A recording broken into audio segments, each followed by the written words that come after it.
ఈరోజు summer special salad, purple cabbage salad. కావలసిన పదార్థాలు: పర్పుల్ క్యాబేజీ, టమాటా, చిన్న చిన్నగా టమాటా కట్ చేసుకోవాలి, జుక్ని, ఎల్లో కలర్ జుక్ని, గ్రీన్ కలర్ జుక్ని, కీరా, నువ్వులు, కొత్తిమీర, నిమ్మకాయ, షుగర్ పౌడర్, జీలకర్ర పొడి, ఉప్పు, soya sauce, olive oil. Start. First purple cabbage.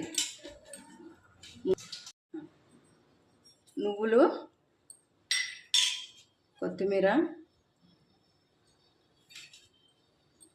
ఉప్పు, జీలకర్ర పొడి, షుగర్ పౌడర్, సోయా సాస్ కొంచెం.